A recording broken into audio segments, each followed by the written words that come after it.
কথা এই প্রসঙ্গে বলতে গিয়ে খুব জানা হাদিস একটা আপনাকে বলছি। রাসূলুল্লাহকে জিজ্ঞেস করা হলো, আইয়ুল মুসলিমিনা খায়রুন, হে নবী, ঝাঁকে ঝাঁক মুসলমান আমাদের ডানে বামে আছে, এই মুসলমানগুলোর ভেতরে সব থেকে ভালো মুসলমান কোনটা, যাকে আমরা উন্নত মানের মুসলমান বলবো, সে মুসলমানটা কে? রাসূলুল্লাহ জবাব দিয়ে বলছেন, মান সালিমাল মুসলিমুনা মিন লিসানিহি ওয়া ইয়াদিহি, ওই মুসলমানটাই ভালো যার দুই হাত থেকে এবং যার মুখ থেকে দুনিয়ার মুসলমান নিরাপদে আছে। কোনো মুসলমান তার হাত থেকে কোনোদিন অন্যায়ভাবে আক্রান্ত হয়নি। পৃথিবীর কোনো মুসলমান যারা মুখের দ্বারাই কোনোদিন আক্রান্ত হয়নি, মুখ দিয়ে সে কাউকে কোনোদিন কটু কথা বলেনি, আর হাতখানা কাউরি উপরে অন্যায়ভাবে চলে যায়নি। এই রকম যদি কোনো মুসলমান থাকে, নবীজি বলছেন এটাই হলো সবচাইতে উন্নত মানের মুসলমান। হাত এবং মুখ এই দুজনের গুরুত্ব অত্যন্ত বেশি, তার জন্য হাতের নাম নেওয়া হলো এবং মুখের নাম নেওয়া হলো। এবার আর একটা চেনা হাদিস বলে দিই, দেওয়ার পরে একটু করে আমি আগাই। রাসূলুল্লাহ বলছেন, তোমরা আমাকে দুটো জিনিসের গ্যারেন্টি দিতে পারবে? আমি তোমাদের একটা জিনিসের গ্যারেন্টি দেব। কি গ্যারেন্টির মানে কি? আপনি নিশ্চয়তা দেবেন যে ওটা রাফ ইউজ হবে না, উল্টো পাল্টা ব্যবহার হবে না। দুটো জিনিসের ব্যাপারে আমাকে জামানত দাও, জামিন হও, আমি তোমার জন্য একটা জিনিসের জামিনদার হয়ে যাচ্ছি। কি কি? রাসূলুল্লাহ বলছেন, মান ইয়াজমান লিমা বাইনা লিহিয়াতিহি তাহিহি ওয়া মা বাইনা ফাখিযাইহি ফাকাদ জামিনতু লাহুল জান্নাহ। একটা মানুষ যদি তার উপরের এই ঠোঁটের উপরে যে চুল আছে, এই চুলের নিচে আর নিচে যেগুলো চুল আছে এই চুলের উপরে এই যে ছোট্ট ফাঁকটা আছে, তার মানে মুখটা, সে যদি নিজের মুখের আমাকে জামানত দেয়, আর সে যদি তার দুই রানের মাঝখানে যে তার ইজ্জত আছে, শরমগাহ আছে, এটার যদি আমাকে জামানত দেয়, এর মানে কি? তোমার মুখ কোনোদিন বাজে কথা বলবে না, গীবত করবে না, পরনিন্দা করবে না, চুগলখড়ি করবে না, কোনো মুসলমানকে গালি দেবে না। এগুলো হলো তোমার মুখের কাজ। এইগুলো থেকে তোমার মুখটাকে যদি বাঁচাতে পারো, তাহলে তুমি আমাকে জামিন দিলে।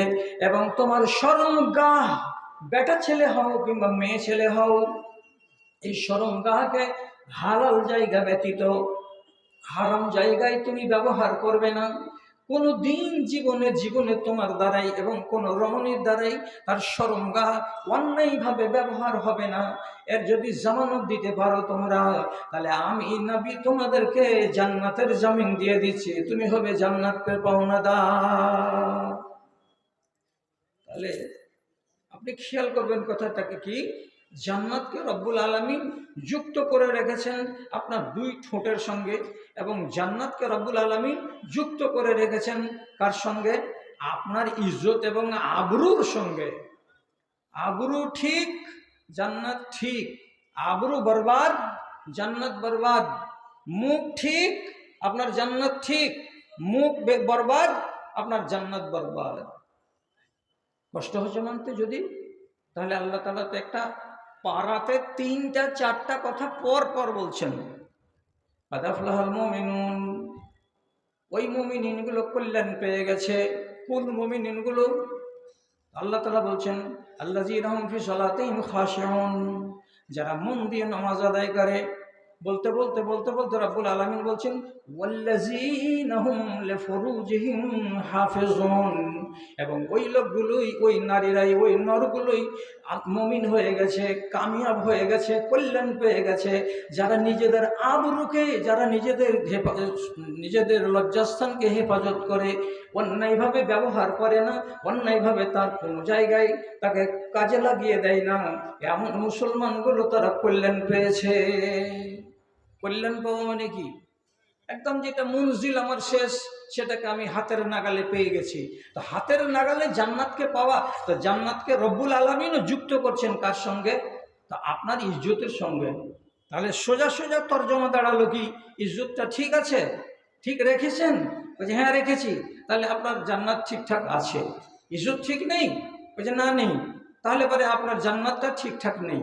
মানতে পারেন তো কথাগুলো শুনেন, হেফাজত করবেন। আমি গোড়াতে বলেছি, রাসূলুল্লাহ বলছেন প্রত্যেক দিন সোমবার দিন গিয়ে রাত, সোমবারের দিন গিয়ে রাত আসমানের দরজা খুলে যায়, সেখানে মানুষের আমলকে উপর দিকে পৌঁছানো হয় এক। আর 2 নম্বর কথা নবীজি বলছেন ইউস্তাজাবু লিকুল্লি দাইন, ওই রাতের বেলায় যদি পৃথিবীর কোনো মানুষ আল্লাহ তাআলার সামনে হাত পাতিয়ে কাঁদে, বলে কিছু চাই, তো আল্লাহ তাআলার নবী বলছেন তার ডাকে সাড়া দেওয়া হবে। এটা নবীজি একদম গ্যারেন্টি দিয়ে কথা বলছেন যে ওই রাতে যারা আল্লাহকে ডাকবে তার ডাকে সাড়া দেওয়া হবে। কিন্তু নবীজি বলছেন, কথার দিকে খেয়াল করুন, নবীজি বলছেন ইল্লা লিজানিন, তবে এমন একজন লোক যে লোকটা বিবাহ শাদী করে নেওয়ার পরেও আজও নিজেকে জেনার ভেতরে ডুবিয়ে রেখেছে। তবে ওই মেয়েটি বিবাহ শাদী করে নেওয়ার পর আজও কোনো লোকের সঙ্গে তার নাজায়েজ সম্পর্ক লুকিয়ে লুকিয়ে হয়ে থাকে। স্বামীকে ফাঁকি দিয়ে তার সম্পর্ক আছে অন্য কোনো লোকের সঙ্গে, এবং স্ত্রীকে ফাঁকি দিয়ে কোনো পুরুষ লোকের সম্পর্ক আছে অন্য কোনো নারীর সঙ্গে, অথচ এই সম্পর্ক হলো হারাম। নবীজি বলছেন এমন বেটা ছেলে যদি আল্লাহর কাছে দোয়া করে এবং এমন নারী যদি আল্লাহর কাছে দোয়া করে, তো রাসূলুল্লাহ বলছেন তোমাদের 2 জনের দোয়া কবুল হবে না। আর এই 2টো লোককে বাদ দিয়ে পৃথিবীর যত মানুষ দোয়া করবে, আল্লাহ রাব্বুল আলামিন বলছেন, নবী বলছেন ইউস্তাজাবু লাহু, তার ডাকে সাড়া দেওয়া হবে এবং সে যেটা চাইছে তাকে তাই দেওয়া হবে। কি বোঝা গেল? আল্লাহর কাছে আমি জান্নাত চাইবো রাতের বেলায় উঠে, মালিক আখেরি জীবনকে আমার তুমি কামিয়াব বানাইও, এটাই তো হলো জান্নাত চাওয়া। আমি চাইতে গেছি তো আমার গ্লানি আছে গায়ে। কি গায়ে গ্লানি আছে? যে আমি বিবাহ শাদী হয়ে যাওয়ার পরেও আমি নিজেকে পাক দামান রাখতে পারিনি। তাহলে আপনার দোয়া উপরে যাচ্ছে না, উপরে দোয়া যাচ্ছে না, তো আল্লাহর জান্নাত স্থির হচ্ছে না। ঠিক তেমনি একজন নারী, সে যদি আল্লাহর কাছে আখিরাতের জিন্দেগিতে কামিয়াবি চাই, এর মানে হলো জান্নাত কামনা করা, কিন্তু তার গায়ে ময়লা লেগে আছে। ময়লা যদি এখান থেকে খসাতে না পারে, তো জীবনে কোনোদিন তার দোয়া কবুল হবে না। কবুল হবে না মানে সে নিজের আখিরাতের জিন্দেগিতে ঠিকানাটাকে নিশ্চিত করতে পারবে না। এটাই হলো হাদিসের তর্জমা। তাহলে শেষের বেলায় খোলাসা দাঁড়ালো এই, হাতটাকে ব্যবহার করবেন একটু ভেবে চিনতে, এই কথাটা মনে রাখবেন। আর মুখটার ব্যবহার করবেন একটু মাপজোক করে, যেখানে ইচ্ছা সেখানে মুখ চালাবেন না, আর যেখানে ইচ্ছা সেখানে হাত চালাবেন না। এই 2টো জিনিসকে একটু মার্জিত আকারে ব্যবহার করবেন, নতুবা একদিন আপনাকে খুব আফসোস করতে হবে হাত কেন চালালাম, নতুবা আপনাকে আর একদিন আফসোস করতে হবে আমি কিসের জন্য মুখ চালাতে গেলাম। এইরকম হট করে মুখ চালিয়ে দেওয়া খেসারত গুনতে হবে আপনাকে। উদাহরণ দেব, খেয়াল করুন কথার দিকে। রাসূলুল্লাহ এক যুদ্ধ থেকে চলে আসছেন, এক ঝাঁক লোক আছে সাথে, সাহাবী আসছেন আসছেন আসছেন। রাস্তায় এক মহিলা, তার উট ক্লান্ত হয়ে গেছে, চলতে পারে না, বারে বারে পিছিয়ে যাচ্ছে, বারে বারে পিছিয়ে যাচ্ছে।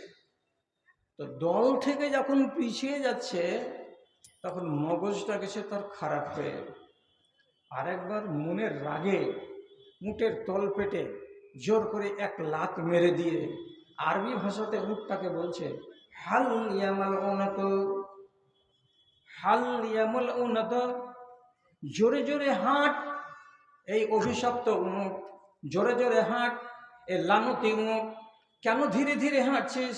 রাসূলুল্লাহ এগিয়ে চলে গেলেন আর আমি পিছে পড়ে থেকে গেলাম। এ কথাটা বলতে গিয়ে মুখের ভাষা ব্যবহার করলো কি বলে, এই লানতি উট জোরে জোরে হাঁট, এ অভিশপ্ত উট জোরে জোরে হাঁট। একটা জানোয়ারকে কি বলল? লানতি, অভিশপ্ত। তো অভিশপ্ত তর্জমাটা কি আসলে দাঁড়ায়? যে আল্লাহর রহমত থেকে দূরীভূত হয়ে গেছে তাকেই বলা হয় অভিশপ্ত। তো জানোয়ারটা যদি আল্লাহর কাছ থেকে রুজি পায়, তো তাহলে তোমার কথাতে ও অভিশপ্ত হলো কেমন করে? তোমার মন খারাপ হলো তো তুমি আর কিছু করো, তো তুমি মুখ দিয়ে চট করে বলে দিলে এই লানতি উট, অভিশপ্ত উট, জোরে জোরে হাঁট। এ কথা কেন বলতে গেলে মুখে চুকে গেল, মুখের ভাষাটাকে সামাল দিতে পারলো না। লাভ কি হলো? রাসূলুল্লাহ নিজের উটের লাগামকে ধরে টেনে থমকে দাঁড়ালেন। দাঁড়ার পরে জিজ্ঞেস করলেন মুখ ফিরিয়ে, মানিল কায়েল, কে বললো এমন কথা গো? এ দলের লোক তোমরা কে বললে এমন কথা? লোকেরা দেখিয়ে দিয়ে বলছে যে এই উটের যে আরোহী আছে সেই এই কথাটা বলল। রাসূলুল্লাহ কি সাজা দিলেন? আনজিলু মা আলাইহি মিনাজ জাদ। সাহাবীরা, এই উটের উপরে যতগুলো আমাদের সামান আছে নামিয়ে নাও। ওই মহিলাকে উটের উপর থেকে নিচে নামিয়ে দাও, আর দেওয়ার পরে উটের গলা থেকে দড়িটাকে খুলে দাও। উটটাকে এমনি করে ধাক্কা দিয়ে ইশারা করে ছেড়ে দাও, দল থেকে আলাদা হয়ে যাবে। আর ওই সামানগুলো তোমরা নিজেদের উটের উপরে ভাগ করে নাও। তারপরে তোমরা চলো, তোমরা হাঁটতে থাকো, উটটাকে দলে আর নিও না। কেন নিব না? এই মেয়ে ছেলেটির মুখের ভাষায় এতটাই খারাপ হলো যে একটা উট অবলা প্রাণী, তার কোনো দোষ নেই, তার কোনো ঘাট নেই, কোনো অসুবিধা নেই, অথচ তাকে সে লানতি বানিয়ে দিয়েছে। লানত তার উপরে হবে না, কিন্তু তোমাকে শিক্ষা দেওয়ার জন্য যে তোমরা অন্যায়ভাবে মুখটাকে ব্যবহার করে তাকে লানতি কেন বানাতে গেলে? উট যা শিখবে তুমি বেশি করে শিখবে, তার জন্য উটটাকে ছেড়ে দাও, জঙ্গলে জঙ্গলে চড়ে বেড়াবে। সাহাবায়ে কেরাম বলছেন, দেখেছি ওই উটের দুধ কেউ খেত না, দেখেছি ওই উটের উপরে কেউ চড়তো না, দেখেছি উটকে কেউ তো আমার উট বলে তার গলায় দড়ি লাগাতে যেত না। কেন? যে একটা মানুষের মুখের ভাষার কারণে উটটা লানতি হয়েছে। আর রাসূলুল্লাহ জিন্দেগির মতো তাকে মানুষের ব্যবহার থেকে খারিজ করে দিয়েছে। একটা মেয়ে ছেলের মুখের ভাষাতে কতটুকু মানে এর মন্দ প্রতিক্রিয়া ঘটল। রাসূলুল্লাহর বাড়িতে বাহির থেকে একটা লোক আওয়াজ দিয়েছিল, আসসালামু আলাইকুম ইয়া রাসূলুল্লাহ। রাসূল বাড়িতে আছেন, দেখা করবে, কথা বলবে। এরা সব রাসূলুল্লাহর হলো শাইদা, এরা হলো আল্লাহ পাকের রসুলের উপরে কুরবান জানেওয়ালা মুসলমান। তো লোকটার আওয়াজ শুনে আম্মা আয়েশা ডিহুড়ির মাঝখানে এসে উঁকি মেরে দেখলেন, তো লোকটার সাইজ একটু ছোট, যাকে আমরা বলি বেটে। বেটে মানুষ, তাহলে লম্বাও আল্লাহর, বেটেও আল্লাহর, মাঝারি সাইজও আল্লাহর, কালো আল্লাহর, সাদা আল্লাহর। মা আয়েশা রসুলুল্লাহকে গিয়ে রিপোর্ট করছেন কি জানেন? একটু ভাষাটাকে অন্য করেই বলছেন যে এরকম একটা ব্যাঠে, বা আমাদের যেমন দেশের ভাষা আমরা বলি যে একটা খুঁট বেড়া সাইজের একটা মানুষ, এরকম একটা নাট্টু মানুষ বাইরে দাঁড়িয়ে আছে আপনার অপেক্ষাতে। তো একটা মানুষকে যদি ভালো ভাষাতে বলি যে বেটে, তো বেটেকে বেটে বলা যাবে না, কটাকে কটা বলা যাবে না। কোনো মুচির ছেলেকে যদি সামনে দেখেন, আপনি এ কথাটা বলতে পারবেন না যে এই মুচির ছেলে, এই কথাটাতে তাকে লজ্জা লাগবে, তার জন্য এমন শব্দ ব্যবহার করতে নিষেধ আছে। তা মা আয়েশা কি করলেন? লোকটাকে বলছেন এইরকম বেঠে মানুষ বাড়ির গোড়াতে এরকম দাঁড়িয়ে আছে।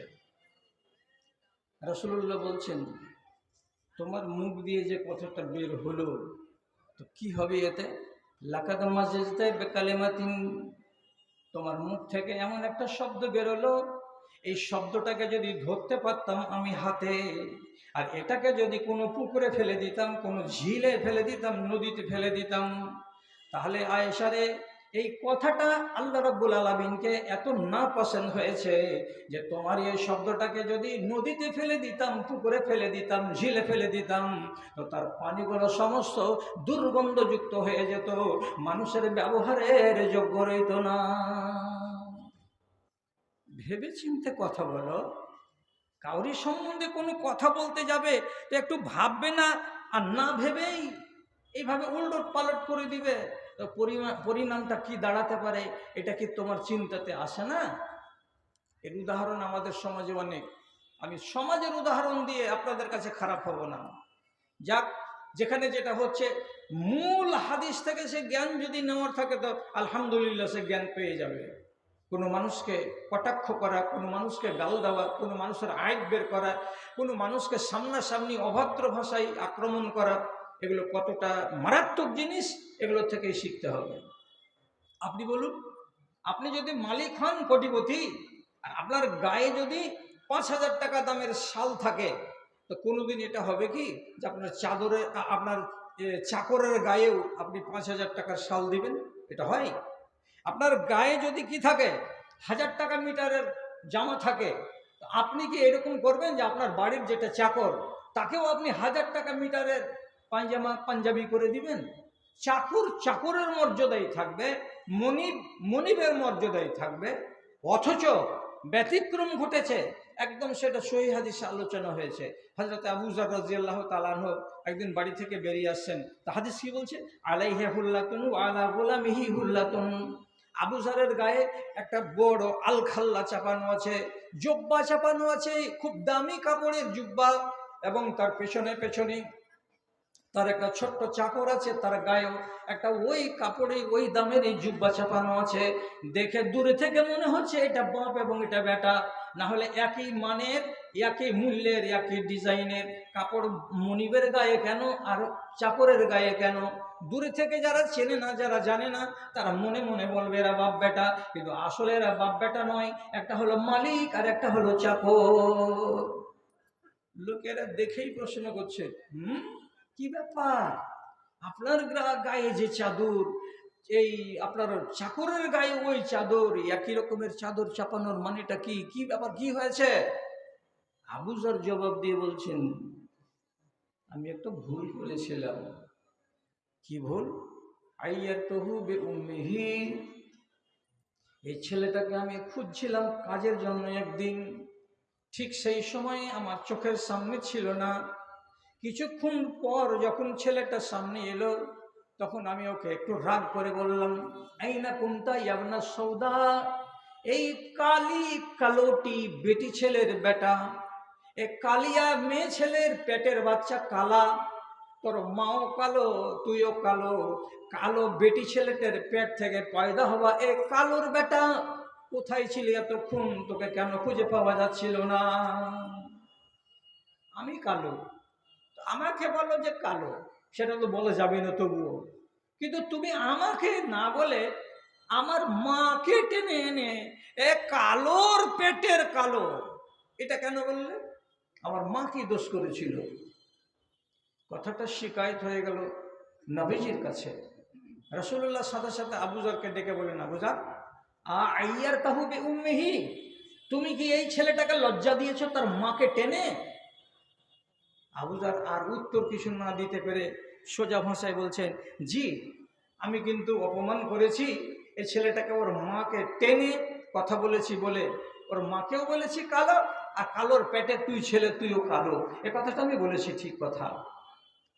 তখন রাসূলুল্লাহ সাথে সাথে বলছেন, ইন্না কামরুন ফিকা জাহেলিয়া, তুমি এমন একজন মানুষের মানুষ যে জাহেলিয়াতের যুগের সমস্ত গ্লানিকে মুছে ফেলে দিতে পেরেছো বটে, কিন্তু একটা চরিত্র তোমার ভেতরে থেকে গেছে। এই চরিত্র নিয়ে তুমি বাঁচিও না, এই চরিত্র থেকে তোমাকে মুক্ত হতে হবে। তোমার জুবানটা চলে গেছে রাত ভাবে, এই অন্যায়ভাবে কাউরি উপরে জুবান চালাতে পারো না। এই জিনিসটা তোমার হিতে অমঙ্গলকর হতে পারে, এই জিনিসটা তোমার জন্য ক্ষতি সাধন করে দিতে পারে। আবু যর সাবধান হও। এই কথাটা শুনে আবু যর বলল যে, আল্লাহ, মুখের দ্বারা এই পাপ করলাম, তো তাহলে আমাকে কি করা উচিত? এই জন্য আমি করেছি কি, দামি কাপড়ের চাদর গায়ে দিয়ে এসেছি আমি, আর দামি কাপড়ের এই হুল্লা তার গায়ে চাপিয়ে দিয়েছি। মনিবের গায়ে যে কাপড় চাকরের গায়েও সেই কাপড় দিয়েছি, দিয়ে আমি নিজের কথার খেসারত আদায় করছি, যাতে করে আল্লাহ তাআলা আমাকে মাফ করে দেন যে আমি ভুল কেন করতে গেলাম। জি, তাহলে উনি বুঝতে পারলেন বলে সংশোধন করে নিলেন। তা এই হাদিসটাকে যদি আপনি আর আমি আমার জীবনে লাগাতে যাই এবং এটাকে প্রয়োগ করি, তাহলে নিজে বলুন তো, ব্রেনের মেমোরিতে যদি থাকে যে কোনো মানুষকে এমন কোনো কথা বলে ডাকা যাবে না বা তাকে লজ্জা দেওয়া যাবে না, যে কথাটা শুনতে গেলে তার মন খারাপ হবে, তার ভেতরটা খারাপ হবে, সে লজ্জিত হবে, তাহলে আপনি কতবার কাকে কতদিন বলেছেন, আর আগামী দিনে নিজেকে সাবধান বা সংযমী করতে পারছেন না, এই হাদিস থেকেই আপনাকে শিখে নিতে হবে। বলার ব্যাপারে মুখটাকে সাবধান করানোর জন্য